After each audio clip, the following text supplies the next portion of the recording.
Self doctor Sushma Jain, associate professor chemistry, government Dungar college Bikaner. आज मैं BSc part 3 chemistry के paper 2 की यूनिट 4 का टॉपिक कार्बोहाइड्रेट में ग्लूकोज में वलय आकार का निर्धारण किस प्रकार से करते हैं उसके बारे में बताऊंगी। पिछले टर्म पे मैंने बताया था कि ग्लूकोज 2 स्ट्रक्चर्स में पाया जा सकता है, 5 मेंबर्ड रिंग में जिसको कि हम बोलते हैं फ्यूरेनोज स्ट्रक्चर, और 6 मेंबर्ड रिंग स्ट्रक्चर जिसको कि बोलते हैं हम पायरेनोज स्ट्रक्चर। तो ग्लूकोज पायरेनोज स्ट्रक्चर में पाया जाता है या फ्यूरेनोज स्ट्रक्चर में पाया जाता है। इसको हम दो विधि के द्वारा ज्ञात कर सकते हैं, जिसमें फर्स्ट विधि है मिथाइलेशन मेथड, मैथिलीकरण विधि। इस विधि को हावर्थ एंड हिस्ट नामक वैज्ञानिक ने 1926 में बताई थी। और इस विधि में हम क्या करते हैं कि ग्लूकोज का मिथाइलेशन करते हैं CH3OH यानी कि मेथिल अल्कोहल के द्वारा, और मेथिल ग्लाइकोसाइड बना लेते हैं। इसका जब हम कंप्लीट मिथाइलेशन करते हैं डायमेथिल सल्फेट के द्वारा, तो टेट्रा मेथिल ग्लाइकोसाइड प्राप्त होता है। इसका जब HCl के द्वारा जल अपघटन करते हैं तो टेट्रा मेथिल ग्लूकोज प्राप्त होता है, और फिर इस टेट्रा मेथिल ग्लूकोज को ब्रोमीनीकरण करते हैं, जिसके कारण कि ब्रोमीन जल के द्वारा ऑक्सीडेशन होता है, ऑक्सीकरण होता है, और फिर इसके बाद सांद्र HNO3 के द्वारा ऑक्सीकरण करते हैं। तो जो प्रोडक्ट प्राप्त होते हैं वो, अगर हम 5 मेंबर्ड रिंग के साथ ये सारी अभिक्रियाएं करते हैं तो अलग प्रोडक्ट प्राप्त होता है, और अगर 6 मेंबर्ड रिंग के स्ट्रक्चर के साथ अगर हम ये सारी रिएक्शन करते हैं तो हमें डिफरेंट प्रोडक्ट प्राप्त होता है। तो मिथाइलेशन मेथड करके जो प्रोडक्ट हमको प्राप्त होगा उसी के आधार पर ही हम पता लगा सकते हैं कि ग्लूकोज का स्ट्रक्चर पायरेनोज स्ट्रक्चर है या फ्यूरेनोज स्ट्रक्चर। तो देखते हैं कि जो 5 सदस्यीय वलय संरचना है जिसको कि हम कहते हैं फ्यूरेनोज स्ट्रक्चर कहते हैं, उसके साथ हम ये सारी रिएक्शंस करते हैं, सारे रिएजेंट्स के साथ स्टेप बाय स्टेप रिएक्शन करते हैं, तो हमें लास्ट में क्या प्रोडक्ट प्राप्त होते हैं। तो ये ग्लूकोज का फ्यूरेनोज स्ट्रक्चर है, इसे हम कहेंगे डी ग्लूकोफ्यूरेनोज। डी जो है इसके कॉन्फ़िगरेशन को प्रदर्शित करता है। डी का मतलब है कि जो सेकंड लास्ट कार्बन एटम है उस पर OH की पोजीशन अगर राइट हैंड साइड पर है तो हम इसे कहते हैं डी, और अगर OH की पोजीशन लेफ्ट हैंड साइड पर है तो हम इसे कहते हैं एल, कैपिटल एल। तो चूंकि यहाँ पर राइट हैंड साइड पर OH की पोजीशन है इसलिए हम इसको कहेंगे डी। और 5 मेंबर्ड स्ट्रक्चर है, 1 2 3 4, एक 5 नंबर में ऑक्सीजन एटम है, तो हम इसे कहेंगे डी ग्लूकोफ्यूरेनोज। इसको जब हम मेथिल अल्कोहल के द्वारा मिथाइलेशन करते हैं तो C1 कार्बन एटम पर जो OH ग्रुप है वो मिथाइलेटेड हो जाता है, और हमें इस तरह से मेथिल डी ग्लूकोफ्यूरेनोसाइड प्राप्त होता है। फिर हम इसको डाइमेथिल सल्फेट के द्वारा कंप्लीट मिथाइलेशन करते हैं, तो इसमें जितने भी OH ग्रुप हैं वो सारे ही OH ग्रुप मिथाइलेटेड हो जाते हैं, और हमें प्राप्त होता है टेट्रा मेथिल ग्लाइकोसाइड। इसको जब हम डाइल्यूट HCl के द्वारा हाइड्रोलाइज करते हैं तो यहाँ पर जो फर्स्ट कार्बन एटम पर, यहाँ देखिए ये जो फर्स्ट कार्बन एटम पर था CHO CH3, वो बदल जाता है CHOH में, यानी कि मिथाइल ग्रुप इसमें से अलग हो जाता है और हमें मिलता है ये टेट्रामेथिल डी ग्लूकोफ्यूरेनोज। फिर इसका और हम ब्रोमीन वाटर के द्वारा ऑक्सीडेशन करते हैं तो एक ये यहाँ पर इंटरमीडिएट कंपाउंड मिलता है, जिसमें कि जो CHOH ग्रुप है वो CO ग्रुप कार्बोनिल ग्रुप में कन्वर्ट हो जाता है। इसको और HNO3 के द्वारा जब हम ऑक्सीडाइज करते हैं तो यहाँ पर ये जो कार्बन कार्बन की जो चेन है इसके बीच में ये टूट जाती है। ये अगर ये C4 और C5 कार्बन एटम के बीच में इसका डिसोसिएशन होता है, विघटन होता है, तो हमें जो प्रोडक्ट प्राप्त होते हैं वो प्राप्त होते हैं डाईमिथॉक्सी सक्सिनिक एसिड और मिथॉक्सी एसिटिक एसिड प्राप्त होता है। अगर यहाँ पर C3 और C4 के बीच में, यानी इस कार्बन एटम और इस कार्बन एटम के बीच में विघटन होता है, रिंग टूटती है ये। तो यहाँ पर इस कार्बन और कार्बन के एटम के बीच का बॉन्ड टूटने के कारण हमें जो प्रोडक्ट प्राप्त होंगे वो प्राप्त होंगे मिथॉक्सी मेलोनिक एसिड और 2,3 डाई मिथॉक्सी प्रोपियोनिक एसिड। तो अगर हम फ्यूरेनोज स्ट्रक्चर लेते हैं तो लास्ट में हमें या तो ये दो प्रोडक्ट प्राप्त होंगे अथवा ये दो प्रोडक्ट यानी कि डाईमिथॉक्सी सक्सिनिक एसिड और मिथॉक्सी एसिटिक एसिड प्राप्त होगा, अथवा methoxy malonic acid 2,3 dimethoxy propionic acid प्राप्त होगा। तो ये हमारे प्रोडक्ट प्राप्त हुए हैं हमने जब ग्लूकोज का 5 मेंबर्ड रिंग स्ट्रक्चर लिया है। देखते हैं जब हम 6 मेंबर्ड रिंग स्ट्रक्चर लेते हैं और सेम कंप्लीट रिएक्शन करते हैं सारे ही रिएजेंट्स के साथ और सक्सेसिव उसी तरह से जिस तरह से हमने 5 मेंबर्ड स्ट्रक्चर के साथ रिएक्शन की थी, तो क्या प्रोडक्ट हमें प्राप्त होते हैं। तो अगर हम D प्लस ग्लूकोपाइरेनोज, ये ग्लूकोज का पाइरेनोज स्ट्रक्चर है, इसको हम लेते हैं और इसका हम मिथाइलेशन करते हैं मिथिल अल्कोहल के द्वारा in presence of hydrochloric acid. तो ये जो फर्स्ट कार्बन एटम है इसके OH ग्रुप का मिथाइलेशन होता है यहाँ पर और हमें मिलता है मेथिल डी ग्लूकोपाइरेनोसाइड मिलता है। फिर हम इसका कंप्लीट मिथाइलेशन कर देते हैं डाइमेथिल सल्फेट के द्वारा। तो जितने भी OH ग्रुप है उन सब पर मेथिल ग्रुप, H के स्थान पर मेथिल ग्रुप आ जाता है यहाँ पर और हमें मिल जाता है मेथिल टेट्रा मेथिल डी ग्लूकोपाइरेनोसाइड। इसको जब हम डाइल्यूट HCl के द्वारा हाइड्रोलाइज करते हैं तो हमें प्राप्त होता है टेट्रामेथिल डी ग्लूकोपाइरेनोन, जिसमें कि यहाँ पर ये जो CH फर्स्ट कार्बन एटम पर CHO CH3 ग्रुप था, इस स्ट्रक्चर में ये कन्वर्ट हो जाता है CHOH में और हमें प्राप्त हो जाता है टेट्रामेथिल डी ग्लूकोपाइरेनोन। इसको जब ब्रोमीन वाटर के द्वारा ऑक्सीडाइज करते हैं तो एक ये यहाँ पर जो CHOH है वो CO में कन्वर्ट होता है और फिर और शांत HNO3 के द्वारा हम इसको ऑक्सीडाइज कर लेते हैं। तो यहाँ पर विघटन होता है और यहाँ पर कार्बन कार्बन के बीच के बॉन्ड टूटते हैं।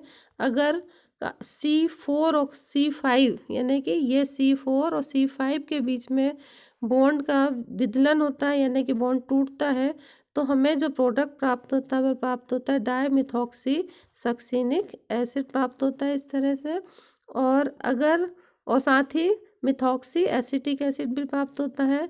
और अगर C5 और C6 कार्बन एटम के बीच में बॉन्ड ब्रेकिंग होती है तो हमें प्राप्त होगा Xylo tri methoxy glutaric acid और साथ में 1 मोल कार्बन डाइऑक्साइड का। और ये देखा गया है कि जब हम ग्लूकोज का इस तरह से सारी रिएक्शन करते हैं तो जो हमें प्रोडक्ट प्राप्त होता है वो mainly xylo tri methoxy glutaric acid ही प्राप्त होता है। तो हम ये कह सकते हैं कि जो ग्लूकोज का स्ट्रक्चर है वो पाइरेनोज स्ट्रक्चर है, फ्यूरेनोज स्ट्रक्चर नहीं है। अगर फ्यूरेनोज स्ट्रक्चर होता तो Xylo tri methoxy glutaric acid प्राप्त नहीं होता, बल्कि सिर्फ डाईमिथॉक्सी सक्सिनिक एसिड ही प्राप्त होता, जो कि 5 मेंबर्ड रिंग के कंप्लीट रिएक्शन के बाद हमें प्राप्त हो रहा था। तो चूंकि जाइलो ट्राईमिथॉक्सी ग्लूटेरिक एसिड प्राप्त हो रहा है, इसलिए जो ग्लूकोज का स्ट्रक्चर है वो पाइरेनोज स्ट्रक्चर है, यानी कि 6 मेंबर्ड रिंग स्ट्रक्चर है, 6 सदस्यीय वलय संरचना स्ट्रक्चर है, जिसे कि हम कहते हैं पाइरेनोज स्ट्रक्चर। दूसरी जो विधि है वो है पराइडिक विधि, इसके द्वारा भी हम पता लगा सकते हैं कि ग्लूकोज का स्ट्रक्चर फ्यूरेनोज स्ट्रक्चर है यानी कि 5 मेंबर्ड रिंग स्ट्रक्चर है, अथवा 6 मेंबर्ड रिंग स्ट्रक्चर पाइरेनोज स्ट्रक्चर है। तो हटसम नामक वैज्ञानिक ने ये पराइडिक अम्ल विधि दी। इसमें जब हम मेथिल डी ग्लूकोपाइरेनोसाइड ये इसकी अभिक्रिया अगर हम 2 मोल पराइडिक एसिड के साथ करते हैं तो एक डाइल्डिहाइड प्राप्त होता है और 1 मोल फॉर्मिक एसिड का प्राप्त होता है। लेकिन अगर हम सेम रिएक्शन ही फ्यूरेनोसाइड स्ट्रक्चर यानी कि मेथिल डी ग्लूकोफ्यूरेनोज, ये फ्यूरेनोसाइड स्ट्रक्चर है। इसके साथ करते हैं तो 2 मोल यहाँ पर भी यूज होते हैं, लेकिन यहाँ पर 2 मोल पाराइडिक एसिड के यूज होते हैं, लेकिन यहाँ पर फॉर्मिक एसिड के स्थान पर फॉर्मेल्डिहाइड प्राप्त होता है। तो चूंकि ग्लूकोज का के मेथिल डी ग्लूकोपाइरेनोसाइड स्ट्रक्चर का अगर हम पाराइडिक एसिड के द्वारा ऑक्सीडेशन करते हैं तो हमें फॉर्मिक एसिड प्राप्त होता है। तो ये सिद्ध करता है कि ग्लूकोज का जो स्ट्रक्चर है वो 6 मेंबर्ड रिंग स्ट्रक्चर यानी कि 6 सदस्यीय वलय संरचना है, जिसको कि हम कहते हैं पायरेनोज स्ट्रक्चर। ग्लूकोज यानी मेनली पायरेनोज स्ट्रक्चर में ही रहता है। ग्लूकोज का हावर्थ प्रक्षेपण सूत्र हम किस प्रकार से बना सकते हैं, इसकी क्या टेक्निक है। ये ग्लूकोज का स्ट्रक्चर है जो कि 6 सदस्यीय वलय संरचना, ये हम किसको कह सकते हैं, पायरेनोज स्ट्रक्चर है ये। और यहाँ पर ये अल्फा डी ग्लूको पायरेनोज है। अल्फा हम इसको इसलिए कहेंगे क्योंकि यहाँ पर OH की पोजीशन राइट हैंड साइड पर है, तो ये अल्फा है। और सेकेंड लास्ट कार्बन एटम पर OH की पोजीशन भी राइट हैंड साइड पर है, तो इसका कॉन्फ़िगरेशन हुआ कैपिटल D। तो ये हुआ alpha D glucopyranose. Alpha D glucopyranose में ये 1 2 3 4 5 और 6 कार्बन एटम है। इसका हम हावर्थ नामक वैज्ञानिक के अनुसार किस तरह से हम ड्रॉ कर सकते हैं स्ट्रक्चर। ड्रॉ करने के लिए हमें क्या करना होता है, पहले कि हमें इसमें जो C5 और C5 कार्बन एटम पर जो ग्रुप है H है और CH2OH है, इसका चेंज करना पड़ता है, इसकी ओरिएंटेशन चेंज करना पड़ता है। और ओरिएंटेशन हम 2 बार चेंज करते हैं। और हमें ये पता है कि जब हम स्टीरियोकेमिस्ट्री पढ़ते हैं तो किसी भी यौगिक का 2 बार ओरिएंटेशन चेंज करने पर, यानी कि 2 बार अभिविन्यास चेंज करने पर उसका कॉन्फ़िगरेशन यानी उसका विन्यास में परिवर्तन नहीं होता है। तो हम यहाँ क्या करते हैं कि जो C5 कार्बन एटम पर H है और CH2OH है, तो इसकी पोजीशन को चेंज कर देते हैं। देखिए यहाँ पर ये पोजीशन चेंज कर दी है। H को हम ले आए यहाँ नीचे और CH2OH को हम ले आए लेफ्ट हैंड साइड पर। और फिर एक बार और 2 बार इंटरचेंज करना, 2 बार चेंज करना होता है। तो दूसरी बार हमने ये जो H नीचे आया था, इसको हमने इस रिंग के साथ के हमने इंटरचेंज की, इसके साथ चेंज किया, तो ये आ जाएगा इस स्थान पर और हाइड्रोजन आ जाएगा इस स्थान पर। यहाँ पर देखिए थर्ड स्ट्रक्चर में हाइड्रोजन इधर आ गया है और रिंग आ गई, यहाँ नीचे से आ गई है रिंग, ये नीचे से आई है और CH2H, यानी कि हमने ग्रुप को 2 बार चेंज किया। तो 2 बार ओरिएंटेशन चेंज करने पर किसी भी यौगिक का अभिविन्यास नहीं बदलता, यानी कि यौगिक ये और यौगिक ये बिल्कुल सेम है। दोनों का जो अभिविन्यास है, कॉन्फ़िगरेशन है, वो सेम है। ये भी D है और ये भी D है। यहाँ पर और ऊपर C4 C3 और आगे पूरी चेन लगी हुई है कार्बन एटम की। जो इस तरह से ये पूरा ग्लूकोज का स्ट्रक्चर है, पायरेनोज स्ट्रक्चर, और ये भी पायरेनोज स्ट्रक्चर है। तो अब हम इसको लिखते कैसे हैं, जब हम हावर्थ स्ट्रक्चर ड्रॉ करते हैं तो हमें किस प्रकार से लिखना होता है। यहाँ पर देखिए ये C1 कार्बन एटम है, हम इस तरह से एक 6 वलय संरचना बना लेते हैं जिसमें ये ऑक्सीजन एटम है। और यहाँ पर ये कार्बन को शो कर रहा है, ये भी कार्बन, ये कार्बन, ये कार्बन और ये भी कार्बन है। यहाँ पे जो ये C1 कार्बन एटम है, ये C2, ये C3, ये C4, ये C5 और यहाँ ये C6 है। यहाँ पर C1 कार्बन एटम पर जो ग्रुप लेफ्ट हैंड साइड में है यहाँ पर, उसको हम ऊपर लिखते हैं, और जो राइट हैंड साइड पर ग्रुप है उसको हम नीचे लिखते हैं। जैसे कि यहाँ पर C1 कार्बन एटम पर H ऊपर था तो यहाँ हमने ऊपर लिख दिया, और राइट हैंड साइड के OH को हम नीचे लिख देते। इस प्रकार से सारे ग्रुप्स हम लिखते जाएंगे। यहाँ दूसरे C2 कार्बन एटम पर H ऊपर है तो हमने यहाँ H ऊपर लिख दिया है और OH नीचे है तो ये OH को नीचे लिखा है। C3 कार्बन एटम पर ये जो OH है वो ऊपर है तो हमने इसको ऊपर लिख दिया है, और H को हमने लिखा है ये नीचे लिख दिया है। C4 कार्बन एटम पर H को ऊपर लिखा है और इस OH को नीचे लिख दिया है। अब C5 कार्बन एटम को हम किस प्रकार से लिखेंगे, ये इस स्ट्रक्चर से हमने 2 बार इंटरचेंज किया था।